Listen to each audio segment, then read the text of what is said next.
नमस्कार विद्यार्थी मित्रांनो, मागच्या लेक्चरमध्ये आपण प्राकृतिक भूगोलाच्या व्याख्या बघितलेल्या होत्या। आज आपल्याला प्राकृतिक भूगोलाचे स्वरूप आणि व्याप्ती कशी आहे हे बघायचं आहे। आता प्राकृतिक भूगोल ही एक भूगोलाची महत्त्वाची शाखा म्हणून ओळखली जाते की ज्या शाखेमध्ये संपूर्णतः प्राकृतिक जे घटक आहेत या संपूर्ण प्राकृतिक घटकांचा अभ्यास जो आहे हा प्राकृतिक भूगोलामध्ये केला जातो आहे। आता भूपृष्ठावर अस्तित्वात असणाऱ्या निरनिराळ्या ज्या प्राकृतिक वैशिष्ट्यांचा आविष्कार व विविध नैसर्गिक जे घटक आहेत या घटकांचा अभ्यास जो आहे हा प्राकृतिक भूगोलामध्ये केला जातो।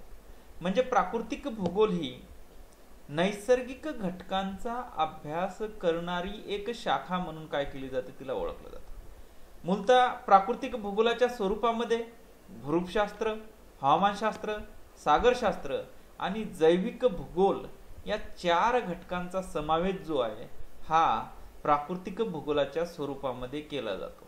आता भूरूपशास्त्रामध्ये काय अभ्यासलं जात आहे तर भूरूपशास्त्रामध्ये पृथ्वीच्या पृष्ठभागावर खनन, वहन आणि संचयन या तीन प्रक्रियेमुळे जे बाह्यकारकाच्या कारणातून जी भूरूप तयार होतात या भूरूपांचा अभ्यास हा भूरूपशास्त्रामध्ये केला जातो। दुसरा आहे हवामानशास्त्र।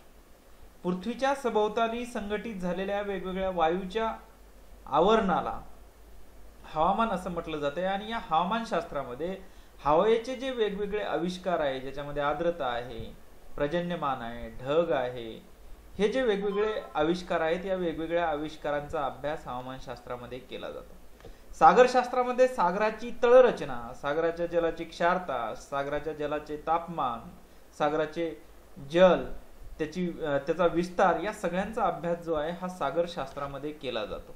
त्याचबरोबर चौथा जो घटक आहे तो म्हणजे जैविक घटक।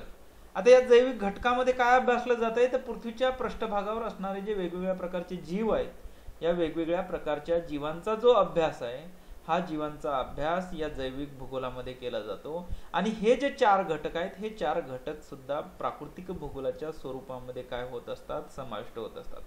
या चारही घटकांचा जो अभ्यास करत असताना हे चारही घटक एकमेकाशी संबंधित असलेले आपल्याला बघायला मिळतात। एकमेकाशी संबंधित असल्यामुळे या घटकामध्ये एकमेकामध्ये क्रिया प्रतिक्रिया घडून येतात आणि क्रिया प्रतिक्रियेमुळे काय होत असते या प्रत्येक घटकांचा संबंध जो आहे हा दुसऱ्या घटकांशी असलेला आपल्याला काय होतो बघायला मिळतो। आणि म्हणून प्राकृतिक भूगोलाचे स्वरूप बघत असताना हे चार घटक अभ्यासणं तेवढंच काय असतंय महत्वाचं असलेलं आपल्याला काय होतंय बघायला मिळते। म्हणून प्राकृतिक भूगोलाचं स्वरूप जर बघितलं आपण तर प्राकृतिक भूगोलाचं स्वरूप हे साधारणतः या चार घटकांशी मर्यादित असलेलं आपल्याला काय होतंय बघायला मिळते। आणि या चार घटकांचा जो अभ्यास आहे या प्राकृतिक भूगोलाच्या स्वरूपामध्ये केला जातो। आता नंतरचा घटक काय आहे तो म्हणजे प्राकृतिक भूगोलाची व्याप्ती। आता प्राकृतिक भूगोलाची व्याप्ती ही त्या विषयाच्या अभ्यासावर अवलंबलेली आपल्याला बघायला मिळते।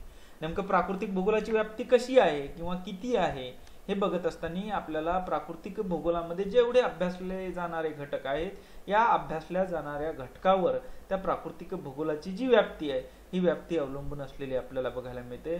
म्हणून प्राकृतिक भूगोलाची व्याप्ती बघत असताना प्राकृतिक भूगोलात पृथ्वीवरील वातावरण, शिलावरण, जलावरण व जीवावरण या चार प्रमुख भागांचा समावेश जो आहे हा प्राकृतिक भूगोलाच्या व्याप्तीमध्ये केलेला आपल्याला बघायला मिळतो। त्यामधील सगळे जे घटक आहेत हे घटक परस्पर संबंधित व परस्परावलंबित असलेले आपल्याला बघायला मिळतो। कुठलाही घटक दुसऱ्या घटकापेक्षा वेगळा नाही किंवा तो स्वतंत्र नाही, कुठल्याही घटकाला स्वतंत्र असं अस्तित्व नाही। एक घटक दुसऱ्या घटकावर अवलंबून असल्यामुळे प्रत्येक घटकांचा अभ्यास जो आहे हा प्रत्येक घटकांचा अभ्यास हा आंतरविद्याशाखीय असलेला आपल्याला बघायला मिळतो। मग प्राकृतिक भूगोलाच्या व्याप्तीमध्ये नेमके कोणते घटक अभ्यासले जातात तर चार घटक आहेत की जे महत्वाचे घटक म्हणून काय केले जातात तर प्राकृतिक भूगोलाच्या व्याप्तीमध्ये अभ्यासले जातात। त्याच्यामध्ये शिलावरण, वातावरण, जलावरण आणि जीवावरण या चार घटकांचा समावेश हा प्राकृतिक भूगोलाच्या व्याप्तीमध्ये केलेला आपल्याला बघायला मिळतो। आता शिलावरण मध्ये काय अभ्यासलं जात आहे तर शिलावरण मध्ये पृथ्वीच्या पृष्ठभागावरचे वेगवेगळ्या प्रकारचे जे भूरूप आहेत या भूरूपांचा अभ्यास शिलावरणामध्ये केला जातो। आणि या शिलावरणाच्या प्रत्येक भागामध्ये अभ्यासत असणारे जे भूरूप आहे या भूरूपावर प्रत्येक घटकांचा परिणाम झालेला आपल्याला बघायला मिळतो. म्हणून कुठल्याही घटकापासून स्वतंत्र असलेला आपल्याला काय होत नाही, बघायला मिळत नाही. हे घटक एकमेकावर अवलंबून असलेले आपल्याला बघायला मिळते. पृथ्वीच्या पृष्ठभागावर जी वेगवेगळी भूरूप आहेत त्याच्यावर वातावरणाचा, जीवावरणाचा आणि जलावरणाचा परिणाम झालेला आपल्याला बघायला मिळतो. दुसरा जो घटक आहे तो म्हणजे वातावरण. वातावरणामध्ये पृथ्वीच्या सभोवताली संघटित झालेलं जे संपूर्ण वातावरण आहे, या संपूर्ण वातावरणाचा अभ्यास वातावरण शास्त्रामध्ये केला जातो. आणि हे सुद्धा प्राकृतिक भूगोलाच्या अभ्यासाचं एक काय आहे, महत्वाचा घटक आहे की जो काय केला जातो, व्याप्तीमध्ये अभ्यासला जातो. नंतर आहे जलावरण. आता जलावरणामध्ये काय अभ्यासलं जात आहे, तर जलावरणामध्ये संपूर्ण सागरशास्त्राचा किंवा सागरी जलाचा अभ्यास केला जातो.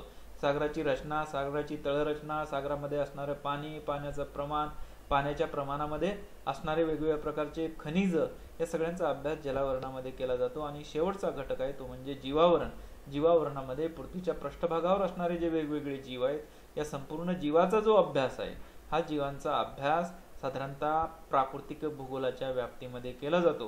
हे संपूर्ण घटक कधी ना कधी एकमेकाशी संबंधित असल्यामुळे कधी एका घटकांचा दुसऱ्या घटकांशी, तर कधी दुसऱ्या घटकांचा तिसऱ्या घटकांशी संबंध आलेला आपल्याला बघायला मिळतो. आणि हे चारही जे घटक आहेत, हे चारही घटक स्वतंत्र नसून ते एकमेकांमध्ये काय आहेत, समाविष्ट आहेत. आणि एकमेकांमध्ये समाविष्ट असल्यामुळे या चारही घटकांचा अभ्यासाचा समावेश हा प्राकृतिक भूगोलाच्या व्याप्तीमध्ये झालेला आपल्याला बघायला मिळतो. साधारणतः प्राकृतिक भूगोलाची व्याप्ती ही दिवसेंदिवस बदलणारी आणि परिवर्तनीय असलेली आपल्याला काय होते, बघायला मिळते. अशा प्रकारे प्राकृतिक भूगोल म्हणजे काय आणि प्राकृतिक भूगोलाची व्याप्ती ही आपल्याला काय करता येईल, स्पष्ट करता येईल. याच्यानंतरचा जो भाग आहे तो म्हणजे प्राकृतिक भूगोलाच्या शाखा. हा भाग आपण नंतरच्या व्हिडिओमध्ये बघणार आहोत. नंतरचा व्हिडिओ तुम्हाला माहीत व्हावा त्यासाठी साधारणतः आपलं जे चॅनल आहे, या चॅनलला लाईक करायचं आणि सबस्क्राईब करायचं, जेणेकरून पुढचा जो व्हिडिओ आहे, हा व्हिडिओ आला की तुम्हाला काय होईल त्याची माहिती होईल. ठीक आहे, एवढं बोलून मी थांबतो. धन्यवाद.